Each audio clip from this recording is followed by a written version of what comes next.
FateKeeper is a brutal new RPG that just hit early access, and it throws you off the deep end into brutal melee in a gorgeous world. To the first time player, it may be frustrating, but before you get tilted and hit that refund button, I've got 8 things I wish I knew that will make your first playthrough the best it can be.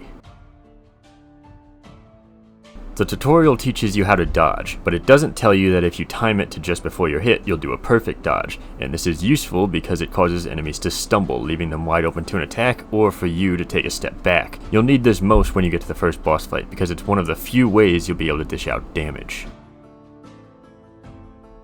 Another combat aspect they don't teach you is that different weapons have different blocking capabilities. A rule of thumb is the bigger the weapon, the better the block. Take the first boss again for example. Trying to block his attacks with a one-handed axe will knock you down and you'll take damage. Blocking with a two-handed club allows you to block without even losing stamina. Once you choose a branch from the skill tree to follow, you cannot start speccing into another. You will be locked into that branch until I assume you're able to loop all the way around, but in this early access build, it's unlikely you'll get enough XP to do that. So look over the entire skill tree before choosing which way to go, because you'll be stuck with whatever skills you decide on. Mana isn't a passive regen. You can recover it with consumables, but the more likely way you'll recover it is by hitting enemies. The more damage you deal, the more spells you can use, so be aggressive if you want to keep your mana topped up and keep using those spells. Something you might not notice for the first hour or so, this game is very, very dark, but you're almost guaranteed to notice it once you get to the water ducts. Here, it's so dark that even having your torch out makes it damn near impossible to navigate. Go into your settings, turn the brightness up a bit, and it'll make exploring the dark corridors and tunnels a lot less disorienting.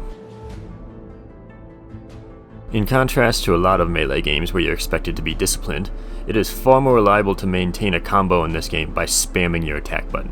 The window for starting your next attack after one isn't very forgiving, often causing you to just stop attacking mid-combo by trying to time your next swing at the end of your previous. Spamming your attack is a surefire way to keep swinging, and there's no penalty for doing it, so you might as well if you want to keep the damage going.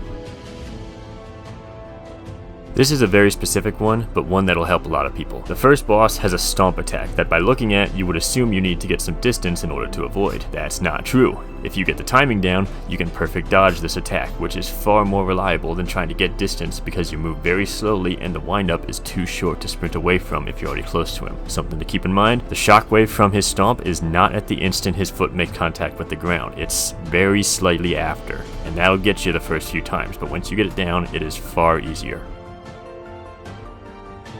I've seen some people compare this game to Dark Souls, and that's simply not accurate, because dying in this game is not very punishing. The campfire saves and pace of the game itself make you think that dying will cost you progress, but it really just costs you time. You don't lose resources, XP, or anything like that. You just reload your last save and try again.